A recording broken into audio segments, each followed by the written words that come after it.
A perna queima logo no começo do treino. Sai para pedalar e a perna já começa a doer, já começa a queimar.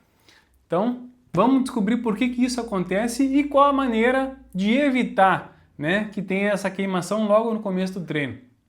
Então, eu sou Diego Berriel, treinador de ciclismo, e aqui no meu perfil do canal estou sempre trazendo dicas sobre treino, rotina e alimentação. Se você gosta, se interessa pelo assunto, já clica aqui em se inscrever para não perder nenhum vídeo.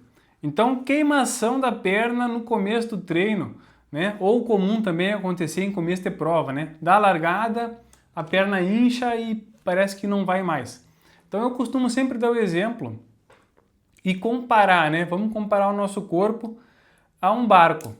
Então, imagina que o nosso corpo é um barco, tá? E quando nós estamos sentados, o barco ele está navegando lá tranquilo, não está entrando água no casco, né? Ele está lá tranquilinho e só tem um marujo cuidando lá do casco do barco para ver se vai abrir furo ou não.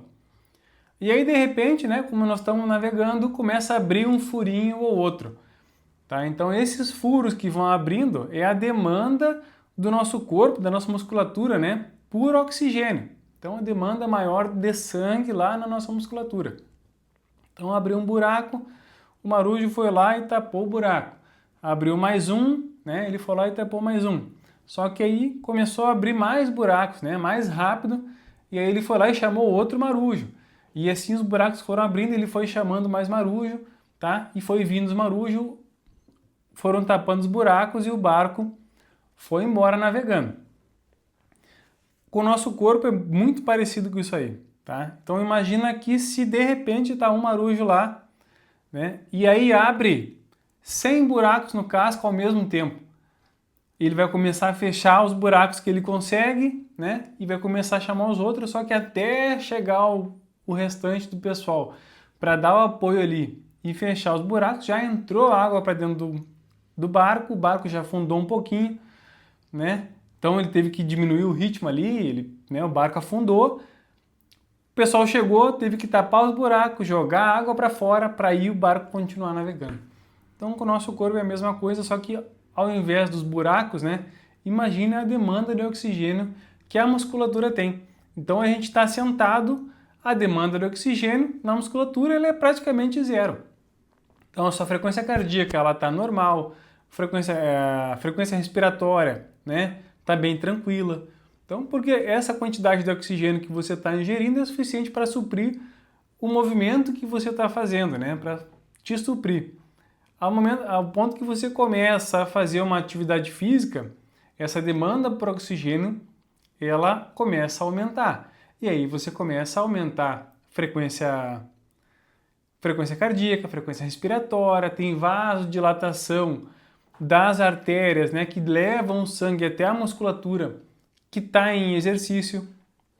Então tudo isso aí é o marujo chegando para ajudar.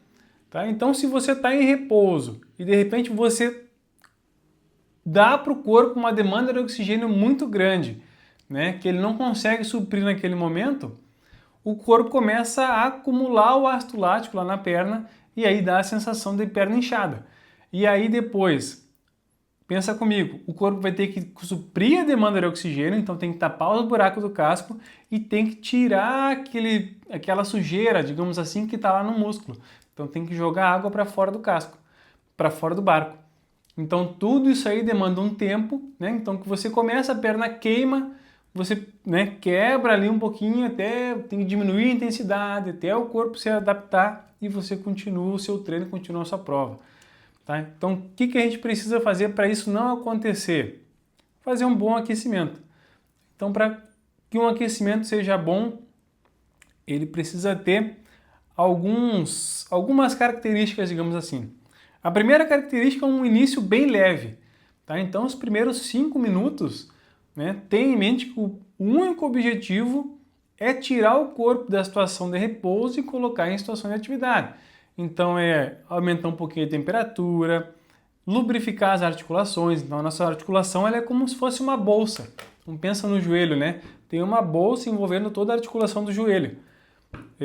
Dentro dessa bolsa tem líquido. Quando a gente está em repouso, tem pouco líquido ali, porque a gente não está fazendo movimento nenhum.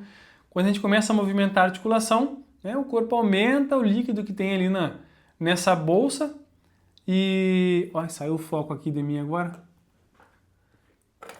Ele aumenta o líquido que tem na bolsa. Aí, voltou. Ele aumenta esse líquido que tem na bolsa e a articulação ela fica mais lubrificada. Então, isso reduz o risco de lesão, de desconforto. Tá? Então, esses primeiros 5 minutos bem leve, sem se preocupar com ritmo, velocidade, cadência. Tá? Então, sai para pedalar bem levinho. Depois dos próximos 10 minutos, né, o objetivo do aquecimento é elevar a temperatura corporal. Então, você coloca uma intensidade um pouquinho mais alta, né, um Z2, Z3, para que você eleve a temperatura corporal. Né? E aí depois, a outra parte que é muito importante é você preparar o corpo para a atividade principal. Então, se você está se preparando para largar numa prova, largada de prova é muito intensa. No seu aquecimento, você já tem que abrir todos os buracos no casco, né, que você vai abrir durante a largada da prova. Então, faça no aquecimento a intensidade que você vai largar. Ou se é um treino intervalado, eu tenho um treino intervalado com intensidade de Z4. Faça no seu aquecimento a intensidade de Z4, para quando você começar o tiro, começar o estímulo, você já ter qualidade desde o começo. Então, o aquecimento precisa ter essas 3 partes, né? Primeira, passagem do repouso para a atividade, aumentar a temperatura corporal e preparar o corpo para a parte principal do treino. Tá? Então, você fazendo isso aí, você vai ver que a sensação de queimação no começo do treino ou no começo da prova vai reduzir muito, né? Se não vai sumir. Tá? Começo de prova sempre queima a perna porque é intensidade, mas agora no treino isso não precisa acontecer. Tá bom? Então, falamos hoje um pouquinho sobre queimação da perna e como diminuir, né, essa queimação no começo do treino. Se você gostou do vídeo, deixa o like aqui para mim saber que você gosta desse tipo de conteúdo, né? E se inscreva no canal para não perder nenhum vídeo que eu vou estar largando agora semanalmente, 2 vídeos por semana, né? Sempre com bastante conteúdo sobre treinamento e ciclismo. Beleza? Vamos que vamos!